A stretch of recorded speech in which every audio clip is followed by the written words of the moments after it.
ये क्या किया आपने? मेरी कॉपी गीली कर दी। और तूने जो मेरे कपड़े गंदे कर दिए उसका क्या? और क्या करेगा तू पढ़ लिख के? प्रेस वाले का लड़का है तो प्रेस ही करेगा। मेरी इतनी महंगी कुर्ती खराब कर दी, तेरे बाप का ना पूरा ठेला बिक जाएगा इस कुर्ती में। पढ़ने चला है, कहाँ है तेरा बाप? बताऊंगी उसे, मेरे कपड़े खराब कर दिए सारे के सारे। पापा कोठी पे कपड़े लेने गए हैं। कोठी पे कपड़े लेने गए हैं? और ये जो मेरी कुर्ती खराब कर दी है उसका क्या? उनके कपड़े भी खराब कर देना जिनके लेने गए हैं। तुम लोगों को कपड़े प्रेस करने को देते हैं कि खराब करने को? पता है ये कुर्ती कितनी महंगी है, इसकी भरपाई कौन करेगा? क्या हुआ मैम साहब, बच्चे ने कोई गलती कर दी क्या? हाँ, मेरी इतनी महंगी कुर्ती खराब कर दी। पता है कितनी ब्रांडेड कुर्ती थी, मैंने प्रेस करने को दी थी कि खराब करने को? इस कुर्ती के चक्कर में मेरे हाथ भी खराब हो गए हैं। कौन देगा अब इस कुर्ती के पैसे? मैम साहब ये हमारे यहाँ से नहीं हुई है, हो सकता है आपके घर पे किसी ने लगा दी हो। मेरे घर पे कुर्ती खराब हो गई और मुझे पता नहीं चला, ये तेरे बेटे ने खराब करी है। नहीं मैम साहब ऐसा नहीं है, ये तो कभी कभी आता है। और जब आपके कपड़े आए थे तब तो ये दुकान पे था भी नहीं। मैम साहब ये तो कभी कभी दुकान पे आता है। इस कुर्ती पे ना इंक लगी है और तेरा बेटा पेन से काम कर रहा है, तो ये इंक अपने आप उड़कर इसमें आ गई। मैम साहब ऐसा हो ही नहीं सकता, हम सालों से यहाँ काम कर रहे हैं, बाप दादा के टाइम से प्रेस का काम हो रहा है हमारे यहाँ। कभी किसी के यहाँ से कोई शिकायत नहीं आई, आपके यहाँ से पहली बार आई है। तो मैं झूठ बोल रही हूँ? हाँ, मैं इल्जाम लगा रही हूँ तेरे बेटे पे।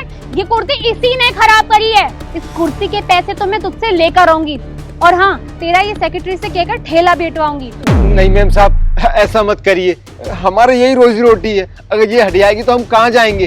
तो ये कुर्ती खराब करने से पहले सोचना चाहिए था ना कि कहाँ जाओगे। इसको पढ़ा के वैसे करेगा क्या? इसको भी दूसरा ठेला खुलवा दे, ये भी प्रेस ही कर लेगा। ये कुछ कलेक्टर बनने वाला नहीं है, तो अपने पैसे ही वेस्ट कर रहा है। 2 कौड़ी की औकात नहीं है और कलेक्टर बनाने चला है। मेरी इतनी महंगी कुर्ती खराब कर दी और मुझसे यहाँ जुबान लड़ा रहा है। नहीं मैडम, जुबान नहीं लड़ा रहा, बस ये है कि देखो बाप का सपना होता है कि उसका लड़का पढ़ लिख के बड़ा आदमी बने, मगर अगर आप लोग ही ऐसे करोगे तो हम लोग आगे कैसे बढ़ेंगे? सपने औकात अनुसार देखने चाहिए, ये प्रेस ही करेगा। श्वेता क्या हो गया, क्यों इतना भड़क रही हो इन पे? इसने मेरी इतनी महंगी कुर्ती खराब कर दी।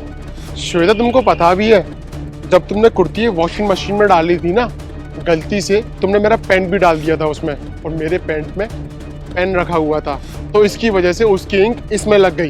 इसकी कोई गलती नहीं है, इन्होंने अपना काम बखूबी निभाया है, और गलती सारी तुम्हारी है। और तुमने एक बार मेरे से पूछा भी नहीं कि ये सब क्या है।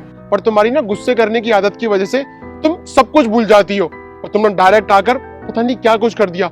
इनफैक्ट उसकी नोटबुक भी गीली कर दी। भाई मुझे माफ कर देना, मेरी बहन ना बहुत ज्यादा गुस्से वाली है, छोटी छोटी बातों पे गुस्सा करती है। कोई बात नहीं साहब, मैम साहब की इसमें कोई गलती नहीं है, गलती हमारी कि हम लोग गरीब हैं। न जाने मैडम ने मुझे और मेरे बेटे को क्या क्या कह दिया। खैर लोग तो वैसे भी गरीब को नाली का कीड़ा कहते हैं, इसमें मैम साहब की कोई गलती नहीं साहब। कोई बात नहीं साहब, अब जो गलती हुई है हम उसमें कुछ नहीं कर सकते। नहीं नहीं भैया, ये आपकी गलत फहमी है, और शायद लोगों ने ऐसी सोच बना दी है। गरीब आप नहीं, गरीब वो लोग हैं जो आप जैसे लोगों को दबाते हैं। आप तो एक अच्छा काम ही कर रहे हो। और एक बात हमेशा याद रखना भैया, कि कभी भी अगर आपको कोई दबाने की कोशिश करे तो दबिए मत, क्योंकि आप जब जब दबोगे ना तो और इंसान आपको दबाने की कोशिश करेगा। और देखा श्वेता, उन्होंने तुमको कितनी आसानी से माफ कर दिया। ये होते हैं लोग जो पैसों से नहीं पर दिल से बहुत अमीर होते हैं। अगर अभी भी थोड़ी सी शर्म है ना तो माफी मांग लो। मुझसे गलती हो गई, मुझे माफ कर देना। मैंने अपनी गलती की वजह से इस छोटे बच्चे पर पानी फेंक दिया। बेटा हो सके तो मुझे माफ कर देना, मेरी गुस्से की वजह से आज मैंने इसके साथ इतना गंदा व्यवहार किया, मुझसे गलती हो गई। कोई बात नहीं मैम साहब, कोई बात नहीं साहब। आप चिंता मत करिए, आप अपने बेटे को बहुत अच्छे से पढ़ाइए, और मुझे पता है कि ये बड़े होके बहुत अच्छा इंसान बनेगा, ठीक है? और आपका जो भी नुकसान हुआ है ना, मैं उसकी भरपाई कर दूंगा। आप फ्लैट नंबर 20 में आ जाना। जी साहब। चलो अब।